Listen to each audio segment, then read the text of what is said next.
Here's a segment from a recent Gun Talk radio episode. You can listen to all the Gun Talk radio podcasts however you tune in, or check out guntalk.com for more. Let's go talk to John, who may be right, but you never know. He might actually fit in here, too. Hey, John, how you doing, man? So far, so good. Hey, one of the things I've done is I've got a lot of old calibers that, I've sold the guns for over the years, and 357 Magnum's one of them. And a local police officer, he couldn't find this stuff anywhere. So I said, hey, let me go ahead and just, sell you what I've got. And he was like, oh, no, I can't afford it. Well, the next thing you know, I looked at the box, and it was like, $14. And, so I said, $14. You've had this ammo a while. Right, yeah.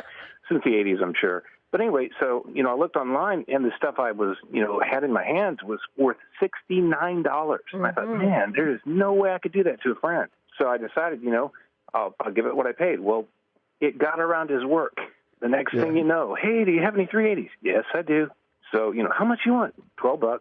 Holy cow. So I just, I kept on going, and I got rid of the 243, the 270s, any oddball caliber that I had, because why keep it? I just didn't need it.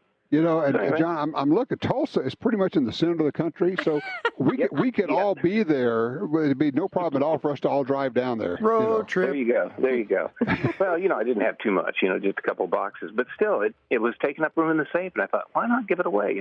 Help people out, because I've seen the lines at the local sporting goods stores, and it's just crazy. It's an interesting thought. Because thinking, okay, people are thinking, well, why would you give it away like that? Sell it for what you paid for when you could make money on it. You go, okay, I'm going to sell 2 boxes of ammo. What I'm going to do, I'm going to mark up 2 boxes of ammo versus selling it to somebody who could use it and go out and do some shooting. Now, the only concern I would have is if you started doing that and people were buying it from you at that price and then going to the gun show and mark it up and sell it. Right. Oh, I didn't think of that. Yeah. But if you'd like to have that ammo back, you could get it back for $69 a box. There you go. Yeah. Geez, $12 a box, we could afford the gas to drive down there for a box. Yeah, Michelle. no kidding. There you go. Well, anyway, thanks for the show. It's a great show. All right, appreciate that. Thank you, John.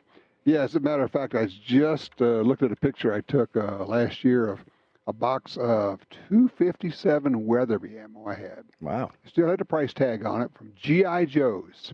$17.95 for a box of 257 Weatherby. Wow. And Michelle can tell you. It's probably $70 or $80. It's got to be, I bet it's $80 a box. I'm sure. And that's just straight up retail. That's not even COVID markup numbers. That's just the real number. Mm-hmm. It could easily be well over And that's only $100. a box of 20. Yes.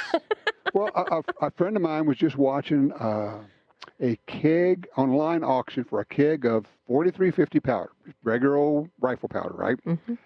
And he said he just couldn't watch it anymore when 8 pounds of powder went past $600. Whoa. I know. He said it went past $80 a pound. All of our jaws are on the ground right now. And then on top of that, you probably have to pay, a $40 hazmat fee? Hazmat fee to get it shipped. Oh, my. Yeah. So, probably $700 or $800 for 8 pounds of powder. There's cheaper ways to rose garden than that. Right? I beg your pardon. It's really a little crazy. And I was telling somebody yesterday, I said, we're at the point now that if you don't absolutely need it in the next 6 months, just try to overcome the urge to run out and buy because everybody's buy.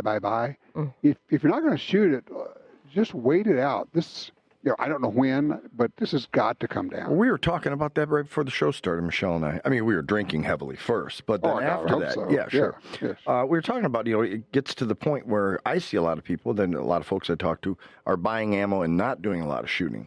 So at some point, I think it's going to get to a saturation where either they start shooting or they say, you know what, I got X amount of rounds, I'm okay, I'm just going to sit on these, I'm not going to keep buying a box of ammo every paycheck or whatever. And I'm hoping that factors in somehow and gets us a little bit more sane. Well, it's part of the problem. Of course, most of the ranges were closed down, unless maybe they were outdoor ranges and they actually let people in. But I think even they were limited somewhat. Mm-hmm. People weren't even out shooting. So the fact that you think they're out there training, but the fact that we've added 5 million new gun owners to the world with the demand of ammo? I think they're saying 8 now. Okay. 8 first-time gun buyers. That's a whole lot of brand new people buying stuff. Right. If they were able to get a box of ammo with the purchase of their gun, they may or may not have been able to do that. But yeah, it's crazy. It's terrible. And you do wonder, like, okay, are these people just opportunists and selling what they had because they were, I don't want to say hoarders, but because that they were prepared? Right. Or, or are they out there buying it whenever they see it and then taking advantage? I never realized whether they wanted it or not. I never even realized that GameStop made ammo. Oh, my gosh. But, well, I mean, to your point, I know people now who are starting to sell ammo, people who've been buying and putting it away, just kind of just being smart. Not like, I wouldn't really call them hoarders, but people shoot a lot. But they are looking at it and going, okay, I have 5,000 rounds of 223 sitting here. And that's not a crazy number for most of us. Nope. And I say, I could sell 1,000 rounds of 223 for $1,000. Jim's counting his 223s. That sounds strange, like 55 grain hollow point. I think a Federal. Federal, I think, yeah. So brass, though, definitely brass. You got a lot of it.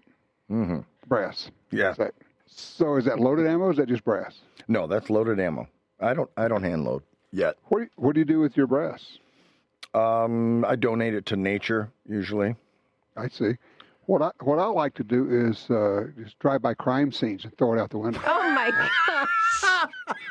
Just confuse everybody. He was killed with a 9mm, but we got 400 round cases of 223. They go, what? No, and you throw out like 6 different calibers. Oh gosh. Basically, I'm anarchist at heart. Sure. If we have a drive-by brassing. Oh, jeez.